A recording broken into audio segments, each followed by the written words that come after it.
Nodes on Bitcoin Lightning Network double in 3 months.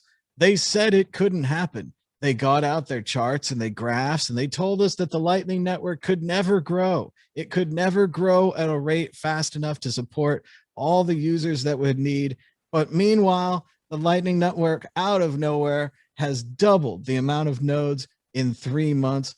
Rodolfo, your thoughts on the continued growth of the Lightning Network? The thing that they said never could happen seems to be happening.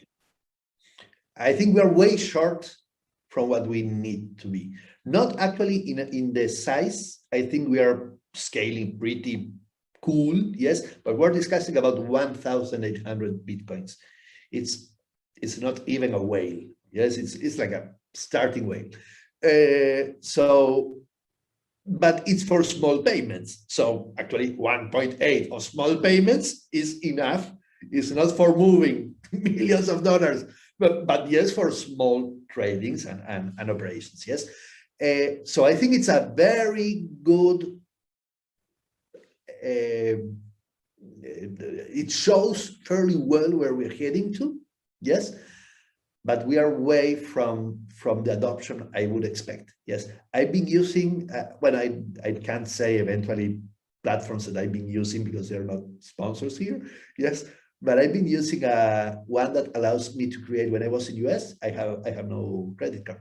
So I was using a platform that allows me to create on the fly a credit card just for paying online stuff in US. And I was using Lightning Network for payments like $800 also, Lightning Network, because it was very easy to do it and instantly. At much, it would cost me as much as in the Bitcoin network, no? So I was using it for fairly interesting payments, and it was an amazing experience. And I've been using the wallet that Jack suggests, not because it's being of Jack, but because it's Argentinian, the Moon wallet. And actually, I send Bitcoins there. I don't need to create any node of Lightning or anything, and I just pay. If it's a Lightning Network QR, it will pay in Lightning. If it's a Bitcoin QR, it will pay in Bitcoin. It's the easiest platform, and it makes it very easy. So I think that yet in my country or my correlatives, yes, I see few adoption of Lightning. I would expect a huge more adoption. So I guess that Lightning's growth is not about how much nodes there are or how much Bitcoins there are in it, but about how much people is willing to start trading, start paying and using Lightning. It's more about promotion or spreading the word than about its growth that we see in numbers. Yes, it should come before people having the needs of using Lightning as a way of paying stuff. No? Well, I want to follow up on the question and just dunk once again on all the people who said it couldn't happen. Because I remember when they got out their graphs and their charts and they said, Lightning Network isn't growing fast enough and we should just give up.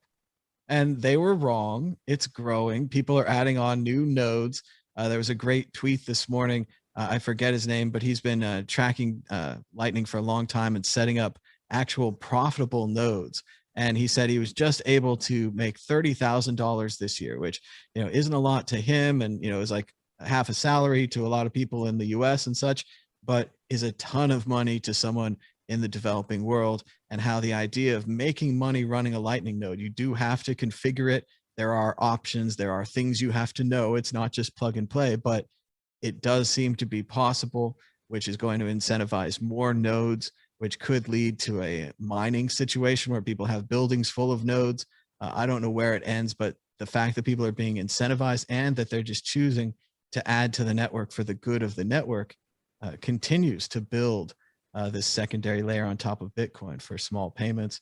And I agree with you. I think, it's small payments now, but like you said, $800, $1,000, that's kind of a small payment soon. For a lot of people, that's a ton of money, no doubt. That's, you work very hard to earn that.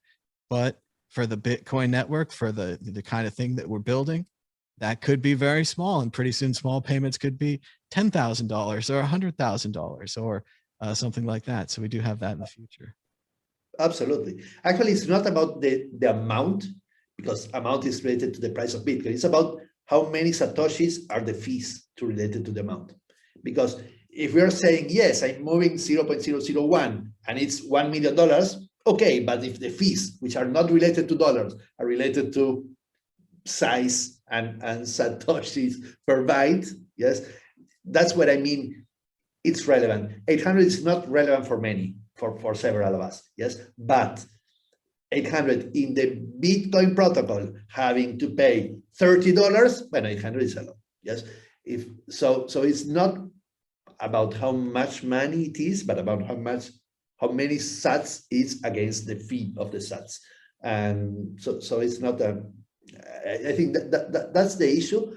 And I really think that most things might go into Lightning also because of transparency, of privacy, yes.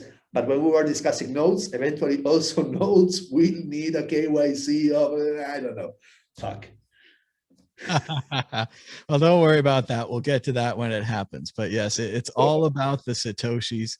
And oh, how fun has it been to have that final little decimal place named Sats or named Satoshis after the creator, Satoshi Nakamoto. A lot of people weren't sure about the name, or they weren't sure about if we need bits or bytes or whatever kind of decimal places that were confusing. But everyone getting down to the Sats, and then just hearing Satoshi, his name or her name or their name or whatever, said like 100,000 times. It's just fun. I think that's just a great little tribute. It's novel. I think it's like a good. I mean, what's fun? What it's like the fun part of this is that finally the smallest decimal of Bitcoin becomes something relevant. I mean, not naming it Satoshi, no, because we could have named it Satoshi and no one ever used it. But the fun part is that we actively use this SAT as eventually every time more relevant element or asset. No, it's like SATs is what we are measuring Bitcoin payments. And also one of the nicest things, we always say that Bitcoin, we say Bitcoin is really like cash, no? But it needs to be a store of value. Yes, we all know Bitcoin is a store of value. It needs to be a user unit of account and a medium of transfer. No, this is like what money is. And every economist will say it's not a medium of account, yes, but in the mining, Bitcoin is the unit of account. Yes, you don't care how much Bitcoin is priced. The unit of account is Bitcoin. Yes, and you're paying a certain amount of sats. So actually, the sat, the Satoshi, this, and I think of it being called like the creator. Yes, it's really the real moment in which Bitcoin is used in his full concept of currency. Yes, it's being a store of value, it's being used as a unit account and as a medium of transfer of this value. So I think it's a huge, I don't know, recognition to Satoshi. I could only imagine what Bitcoiners of the past would think if they transported here to the future and we told them that, yes, no one is trading or using Bitcoins anymore. And no one says buy Bitcoins with an S or I've got a lot of Bitcoins. That hardly ever happens. But now we're trading 8 digits down at Satoshi's, and it's only been, about 10 years or so. It hasn't been that long. So it's exciting to see it move this fast.